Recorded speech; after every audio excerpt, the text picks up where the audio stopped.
Halo, perkenalkan nama saya Marnita Kelong, NIM 220118046. Saya dari kelas A11. Pada video kali ini kita akan belajar mengenai semantik. Yang pertama, apakah itu semantik? Kata semantik sendiri berasal dari bahasa Yunani yaitu sema yang artinya tanda atau lambang. Contoh dari kata buku terdiri atas lambang bunyi yaitu B, U, K, U. Kemudian yang kedua yaitu hakikat makna.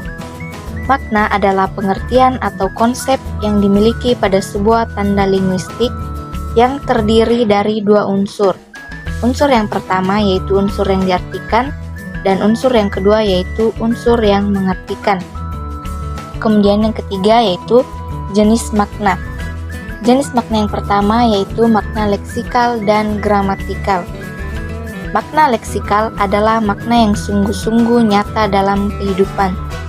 Contoh dari kata tikus mengandung makna leksikal yaitu sebangsa binatang pengerat yang dapat menyebabkan timbulnya penyakit tifus. Sedangkan gramatikal yaitu makna yang hadir sebagai akibat adanya proses gramatika.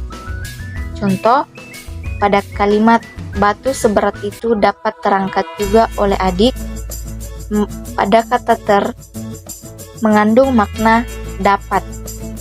Jadi, pada kalimat batu seberat itu dapat terangkat juga oleh adik, di sini memberikan makna bahwa batu itu dapat terangkat. Kemudian yang kedua yaitu makna referensial dan non-referensial. Makna referensial adalah kata yang mempunyai referen. Contoh dari kata meja mempunyai referen yaitu sejenis perabot rumah tangga.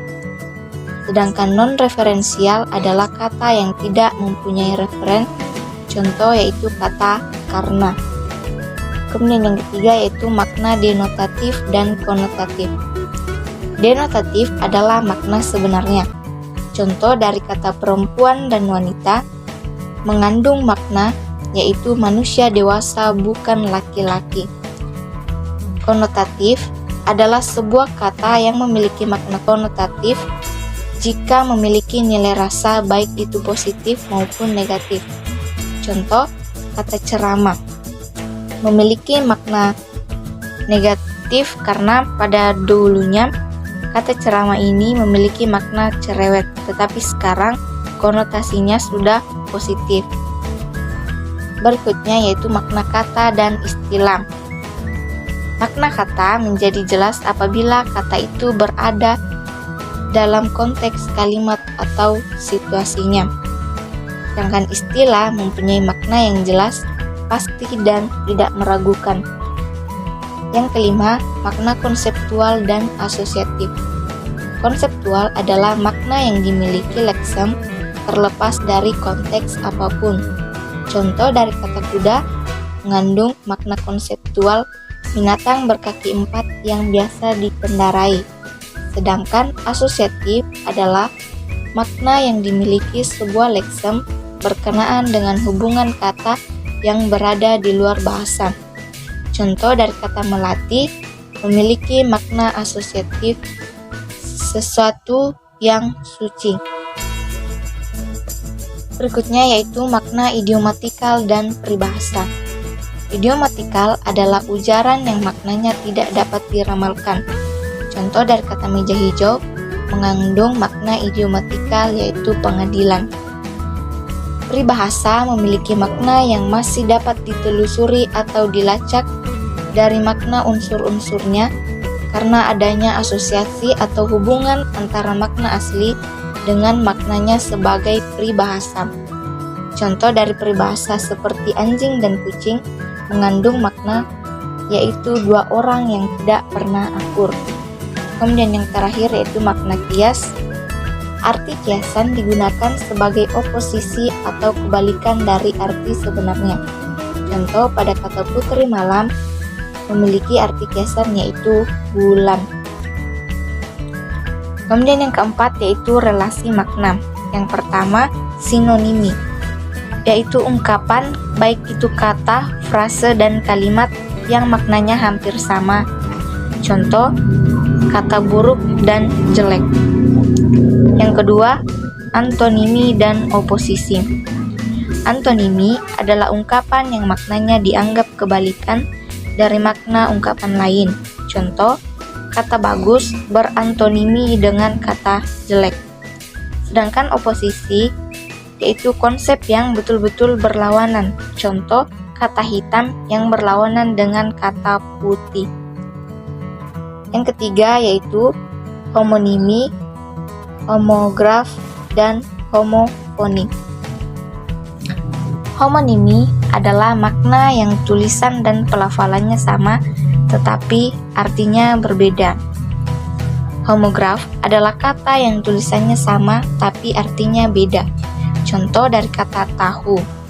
Tahu yang satu memiliki makna mengetahui, sedangkan kata tahu yang satu memiliki makna makanan. Kemudian homofoni yaitu kata yang pelafalannya sama tetapi maknanya berbeda. Contoh dari kata massa. Massa yang satu mengandung arti makna, sedangkan massa yang satu mengandung arti satuan berat. Yang keempat adalah hiponimi dan hipernimi. Hiponimi adalah relasi makna yang berkaitan dengan peliputan makna spesifik dalam makna generis. Contoh, makna anggrek dalam makna bunga. Yang kelima yaitu polisemi, yaitu satuan bahasa yang memiliki makna lebih dari satu. Contoh pada kata kepala bisa memiliki arti yaitu bagian dari tubuh dan juga bisa diartikan sebagai pemimpin atau ketua. Yang keenam yaitu ambiguitas, adalah kata yang bermakna ganda. Contoh pada kalimat buku sejarah baru bisa diartikan sebagai buku sejarah itu baru diterbitkan, atau bisa juga diartikan sebagai buku itu berisi sejarah zaman baru. Yang ketujuh yaitu redundansi, adalah suatu bentuk ujaran yang pemakaian unsur segmentalnya berlebihan. Contoh dari kalimat bola ditendang si Badri, kalimat ini akan memiliki makna yang sama apabila ditambah kata oleh, sehingga kalimatnya menjadi bola ditendang oleh si Badri. Yang kedelapan, meronimi, yaitu relasi makna bagian dengan keseluruhan. Contoh, kata atap bermeronimi dengan kata rumah. Yang kesembilan, asosiatif, yaitu asosiasi yang muncul dalam benak seseorang jika mendengar kata tertentu. Contoh, jika kita mendengar kata villa yang mengandung makna asosiatif yaitu gunung, alam, dan pedesaan. Kemudian yang ke-10 yaitu afektif, berkaitan dengan perasaan seseorang jika mendengar atau membaca kata tertentu. Contoh, jika kita mendengar kata jujur, rendah hati, maka akan memunculkan afektif yang positif. Sedangkan jika kita mendengar atau membaca kata pembunuhan, akan memunculkan afektif atau perasaan yang negatif. Yang terakhir, yaitu etimologis, adalah suatu kata yang mencerminkan perubahan yang terjadi dengan kata tertentu. Demikianlah apa yang dapat saya bagikan, kiranya bisa menambah wawasan kita semua.